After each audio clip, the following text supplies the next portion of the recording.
ఇచ్చుకున్నారు. ఇక్కడ మనకి వాళ్ళ పని అయిపోయింది, ఎవడెట్టా వస్తే మనకేంటి అన్నటువంటి ధోరణి. ఇక్కడ సత్యవర్ధన్ ఉదంతంలో టోటల్గా మనకు కనబడుతున్నటువంటి పిక్చర్ ఏంటంటే, అతను ఏదో ఉద్యోగం చేసుకోవాలనుకున్నాడు, ఓ ఉద్యోగం ఇచ్చారు ఆఫీస్లో, ఉద్యోగం కోసం చేరాడు.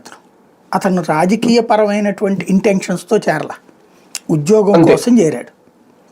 సరే, ఈలోపు అప్పట్లో ఏం జరిగింది, వల్లభనేని వంశీని అంటే వాస్తవంగా చెప్పాలంటే ఇందులో అతని పేరేంటి, మన ఈ గొడవ అంతటికి కారణమైనటువంటి పట్టాభి తను ఏంటంటే వాస్తవంగా చంద్రబాబు గారి దృష్టిలో పడాలి, లోకేష్ గారి దృష్టిలో పడాలి, గన్నవరం నియోజకవర్గం నుంచి ఎమ్మెల్యేగా పోటీ చేయాలని ఆశించాడు. అతను అధికార ప్రతినిధిగా ఎంతకాలం ఉంటామని గన్నవరం ఎమ్మెల్యే అవ్వాలనుకున్నారు. ఎందుకంటే తన పక్కన ఉన్న పెనమలూరులో అతనికి అవకాశం కుదరదు, అతను ఆ ఏరియాలో కష్టం. అట్లాగే విజయవాడ లాంటి చోట్ల విజయవాడ ఈస్ట్లో అతనికేం టికెట్ ఇయ్యరు.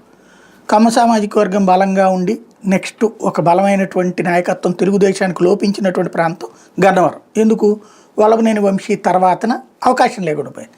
అంతకుముందు స్టాండర్డ్గా ఉంది. ఒకప్పుడు తెలుగుదేశం పార్టీదే సీట్ అది గన్నవరం. అంటే తెలుగుదేశానికి అత్యంత బలమైన సీట్లలో విజయవాడ ఈస్ట్ తర్వాత గన్నవరమే.